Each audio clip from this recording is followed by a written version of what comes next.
Thanks for coming, everyone. I didn't have any religious schooling as a kid. My family did not go to church, so I'm always surprised to say that one of my first revelation happened in a church. I was 6 or 7 years old. I was like in first or second grade, and I had spent the night at a friend's house on a Saturday night, and in the morning I went with her family to church. The parents went off to the service, and I went off with my friend to the little Sunday school.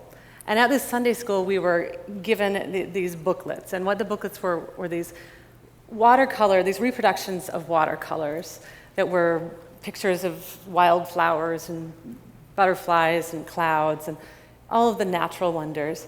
And on the opposite page to these pictures were little poems and lyric descriptions of the images. And I knew I'd loved books by then. I'd been a reader. My mother had always read to me, and I had already fostered a real love of books. But I never had encountered the feeling that I had when I read those descriptions. I felt for the first time, I saw the power of words. I saw that they could harness a beauty that absolutely pierced me.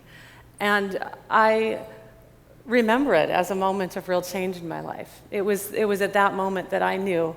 I didn't know what it was to be a writer. I didn't have any idea someone like me could be one. But I knew that I was going to spend my life trying to harness that. I was going to try to, with words, capture that kind of beauty. So yesterday, when I realized I was going to tell you about that first revelation, I thought, since I don't have any fancy slides or videos or anything like others have, I just have me, I thought I would bring that book because I ended up saving it all these years, sort of by accident. And it was in my basement somewhere. I knew that. So I went downstairs in my basement. And, I should tell you that my basement, if the organizers of this thing were in my basement, they would just have rescinded the invitation because it really clearly identifies me as not an extraordinary human being at all. In fact, a rather shameful one. And maybe some of you relate. I'm hoping some of you relate. And I sort of have an excuse as to why my basement is so hideous. About a year and a half ago, my husband and I and our kids moved. And we moved, the last couple of years have been the busiest of our lives. And so we got ourselves in this situation where suddenly it was like in 3 days we had to be out of our house and in this other house. And our kids are 6 and 7, and so they have all this junk that the kids accumulate. And all these years we'd been just throwing it in the basement.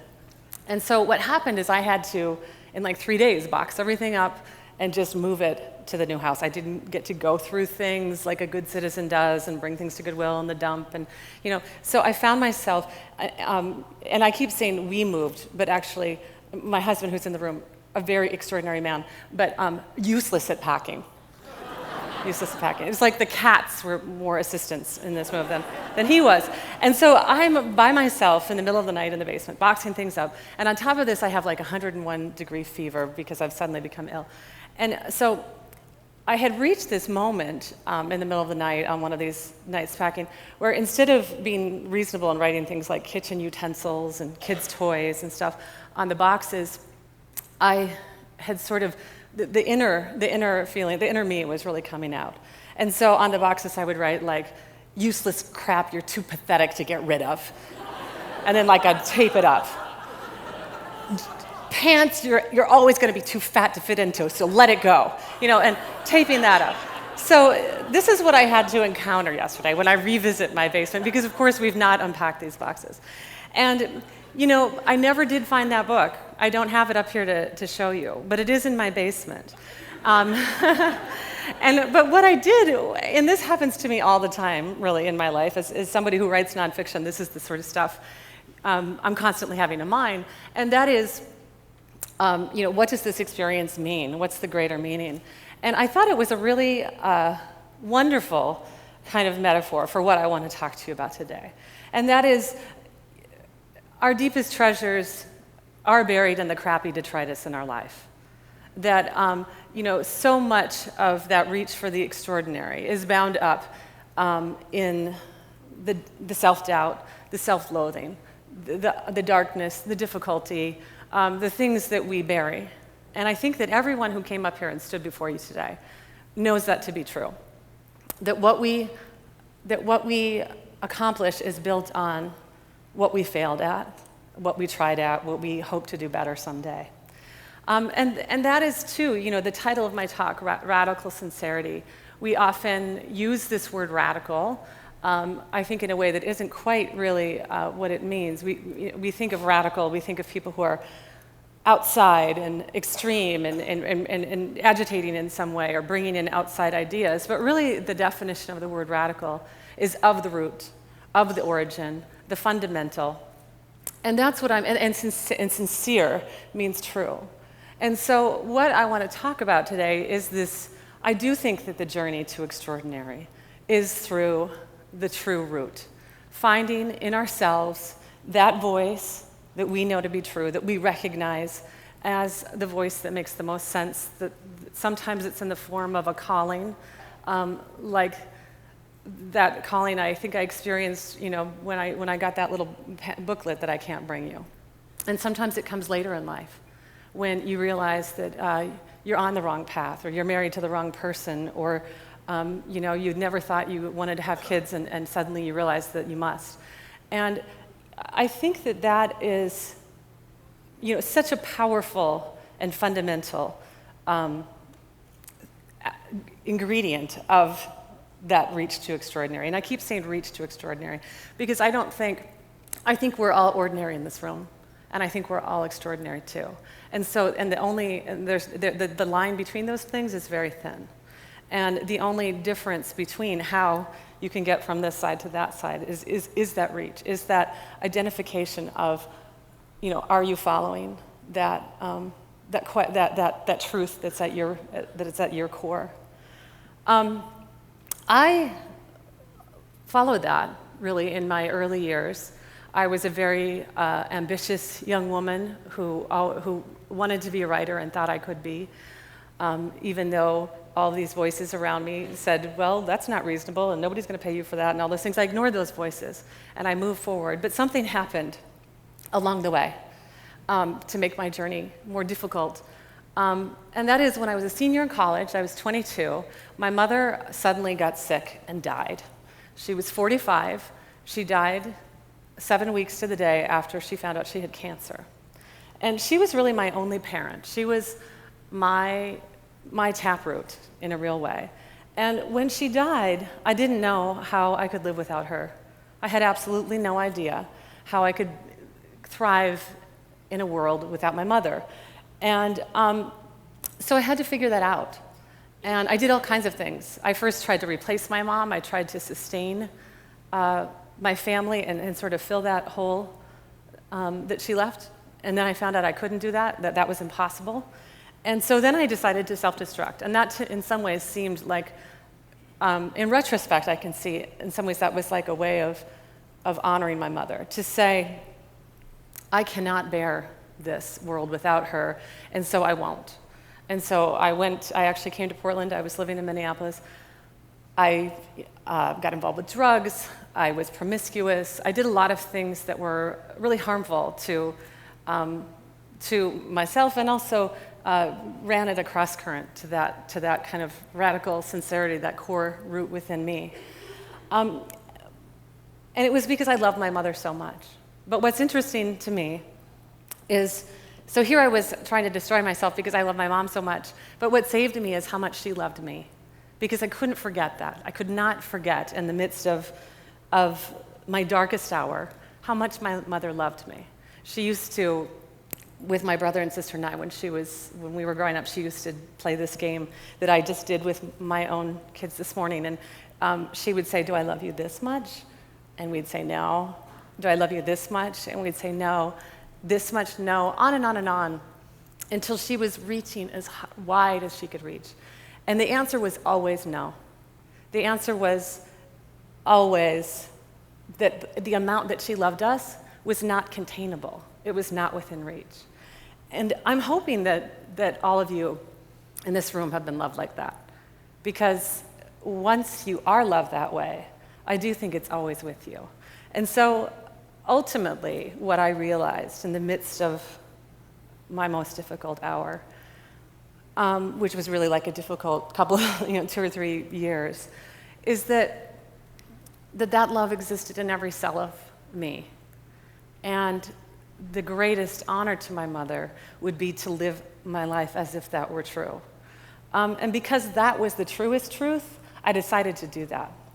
So I had to figure out how to do that. I had to do something sort of incredible or extraordinary, even though I was not incredible and extraordinary. So I decided to hike a trail that I'd never heard of. I was living in Minnesota at the time. I was a waitress, and I was standing in line at an REI store just outside of Minneapolis. I was buying a shovel. There had been a blizzard, and I needed to dig my truck out. And I saw this guidebook that was on this shelf as I was waiting to buy my shovel. And I picked it up, and it said the Pacific Crest Trail, Volume 1, California. And I'd never heard of this trail. I read the back of the book.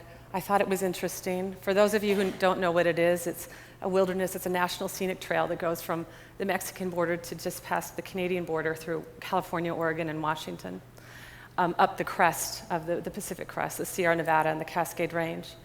And I put it back on the shelf, but I returned soon after and bought that book.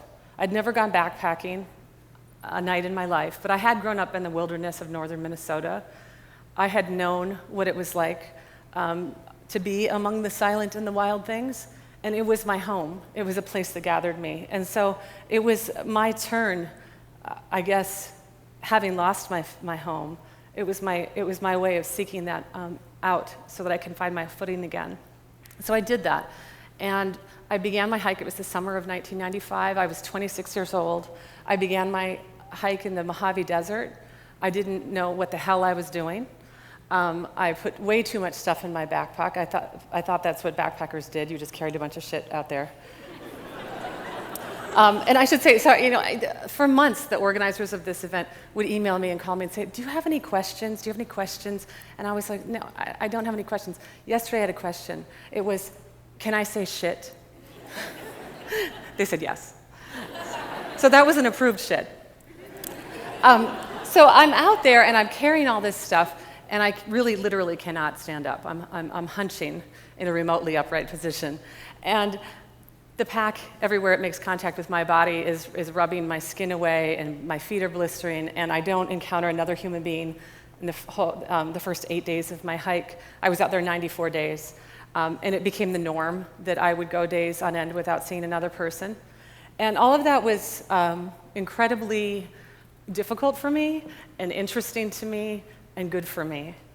And it taught me, I finished my trip at the Bridge of the Gods at the Columbia River in Cascade, Lux, Oregon, 2 days before my 27th birthday on September 15th, 1995.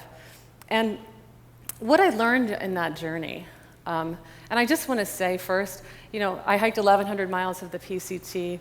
There are a lot of people who have hiked a lot longer, a lot better. They were a lot more, incredible in what they did. And also my suffering. I was 22 and I lost my mom to cancer. And I'm not alone in that. I know that a lot of you have suffered. And so I don't mean to say that my suffering was greater, nor that that journey I was on was any more heroic than anything any number of people have done and outdone, to be certain. But it was the most heroic thing I had ever done. And that suffering was the greatest that I had ever suffered. And so I was out there really trying to come to grips with my own life, which is the thing you all have to come to grips with, that we all do. It's just being human. And I did. I learned how to be resilient.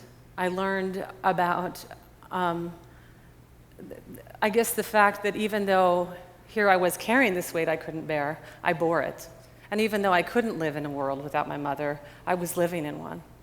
And that's a powerful, powerful, radical lesson. I also learned, I redefined strength, and that strength was a very humble thing, that it was taking the next step, it was going one more mile, it was lasting another day. And I learned simplicity. I had remembered that from back in my youth, that there was power in the simple act of finding water and making your dinner and watching the sunset. And those things were restored me in ways that I cannot overstate. And they have informed me. They reformed my core, and they have informed everything I've done since. The greatest things I've done since. Mothering, having my 2 children and loving them the way my mother loved me. Marrying my husband and building a relationship that feeds us both and sustains us both and sustains our family. And writing my books. And going on, I've written 3 books now, and every book, every day, every time I write, it's so hard, and it's just as hard as it was on the trail, strapping on that backpack and walking another day. But, through that, the ritual of doing that, I learned that I can, So what I want to leave you with today, I guess through that story of my journey, is really the most important thing here. We've been talking all day about extraordinary, but all of these things that everyone has been talking about, everything that I learned on my journey, it's all stuff that's right, it's in here, it's inside of us. And we have that there in abundance. And we have, it's not all good, that stuff that we have, but it's all in there together. And it is what it's what will feed us through our lives on all the journeys where we reach for the ability to walk that next day.